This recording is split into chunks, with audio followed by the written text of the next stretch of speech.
to allegations against Judge Brett Kavanaugh. Joining us now, one of the members of the Judiciary Committee that made this investigation happen, Democratic Senator Chris Coons of Delaware. Very good to have you on the show this morning. Thanks, I want to know obviously what you all will be looking for, especially in light of the fact that some are concerned there wasn't enough time to do a thorough investigation, and then there seemed to be some back and forth or clarity made on the scope of it. That's right, Mika. First, I just want to express my gratitude to my friend Jeff Flake. A week ago, we were all riveted by the compelling testimony of Dr. Ford and the forceful defense of Judge Kavanaugh. And Judge Kavanaugh's nomination was on track to be, as Mitch McConnell put it, plowed through the Senate, and he should be, had they gotten their way, already a seated justice. Because of Senator Flake, we got this respite for a brief, focused FBI investigation. And Jeff and I both set two public tests here for what should happen. We should review whether or not Judge Kavanaugh was truthful in his testimony to the committee, and we should have the benefit of a brief FBI investigation to focus on credible allegations before the Judiciary Committee. I have not yet seen the work product the FBI has delivered. I am very concerned by reports that the scope was narrowed and that only fewer than 10 individuals were interviewed.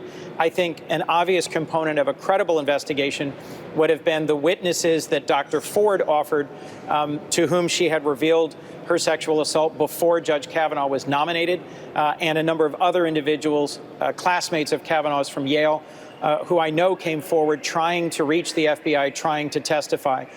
So I haven't seen the report yet, but I will look at it with an eye focused on whether or not this scope of this investigation was so narrowed by the White House and the Republican majority that it failed to meet the test of respecting Dr. Ford's allegations. Really? Many of your Democratic colleagues have gone further than you just went and called this FBI inquiry a sham. We know from our reporting today that 9 people were interviewed.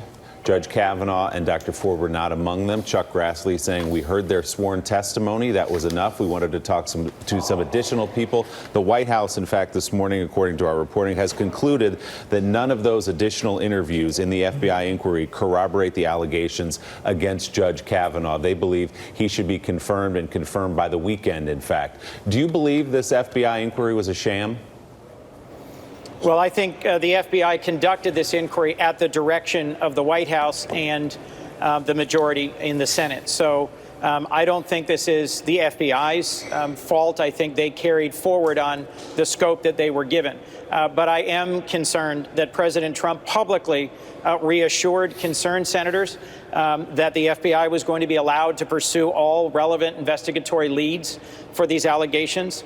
And if you've got someone like Dr. Ford who is urging the FBI to question her, and you've got someone like Dr. Ford and someone like Debbie Ramirez, who was questioned, who say, here are additional witnesses who can corroborate my allegations, and no effort was made to question those additional witnesses, then to me that does not seem like the robust FBI investigation the president described. And so this looks to a lot of people, Senator Coons, like your friend Senator Flake giving himself cover by asking for this FBI inquiry, not a real investigation, but now he can say as he votes, if he votes yes, I took the step, I hit the pause button for a week, we had the FBI look into it, they concluded there's no corroboration, here's my yes vote. Was this anything more than cover for a few Republicans to vote for Judge Kavanaugh?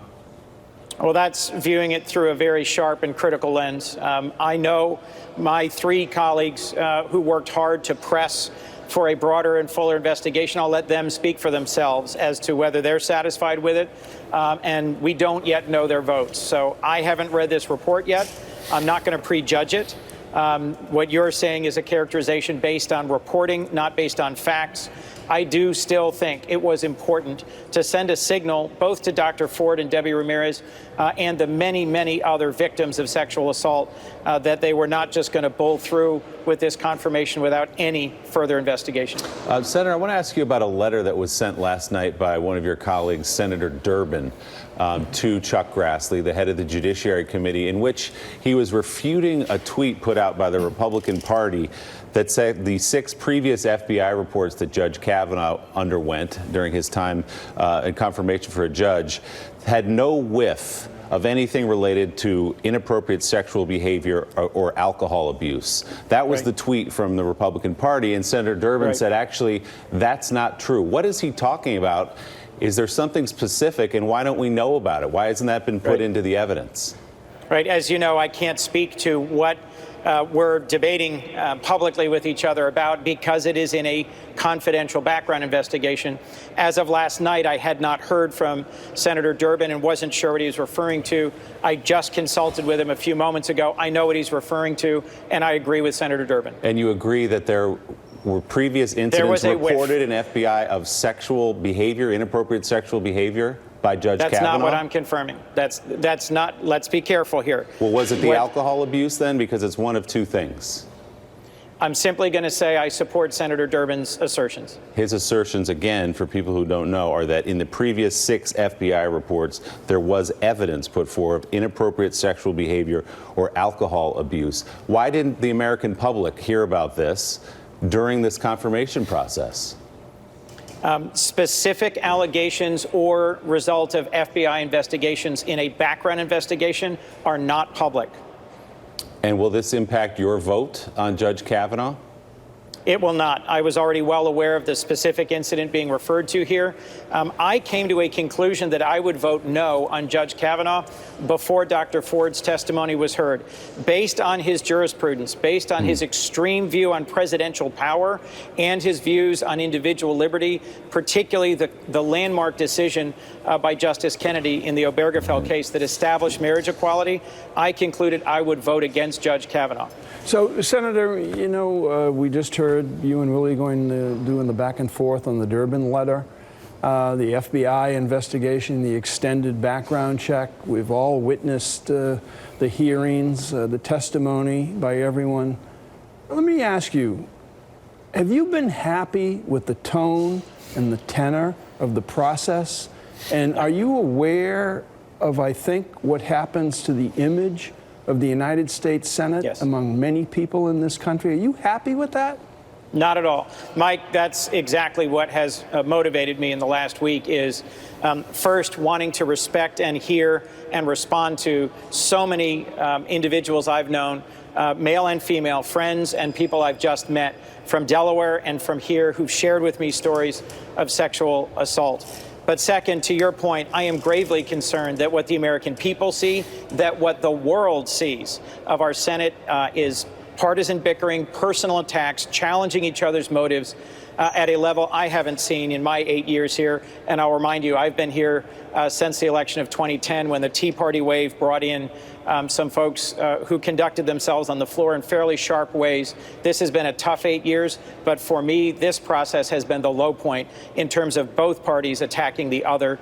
And I'm concerned about what this means for the ability of our Senate to work together and to get anything done. Yesterday, we passed 2 significant pieces of legislation on the floor, big bipartisan packages to address opioids and heroin addiction, and to move forward an FAA reauthorization and pass a bill I wrote or worked closely on with Senator Corker. There's no coverage of that. The coverage focuses on our fighting, and our fighting is sharp and personal and sends exactly the wrong message. Senator, 2 questions for you. First, have you spoken to your friend and colleague, Senator Flake, about the extent, the expanse of this investigation? Is he satisfied with it? But secondly, following what Mike just had to say, it's not just the image of the Senate, but the country at large. We heard the president's remarks the other night at his rally in Mississippi about Dr. Ford. What sort of impact do you see that having, not just on the reputation of what you were trying to do there in Washington, but as a chilling effect on other women who might want to come forward with their own stories of sexual abuse, sexual misconduct, things that happened to them, to have him up there on the rally stage, Absolutely. mocking her and having the crowd laugh along with him? That is, in many ways, the worst aspect of this whole sad chapter. A week ago, President Trump was saying that Dr. Ford's testimony was credible and that she was brave to come forward. Less than a week later, he is publicly ridiculing and mocking her at a political rally in Mississippi. This is not the sort of behavior we would hope for or expect from a president, from our leader.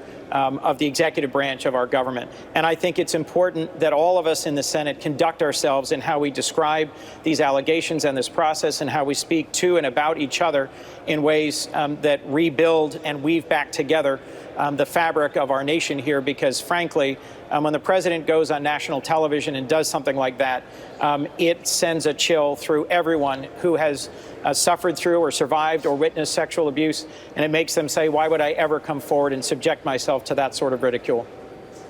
Senator Chris Coons, thank you. Thank you very much for being on the show this morning. And still ahead, he mocked his opponent, made fun of how his opponent walked,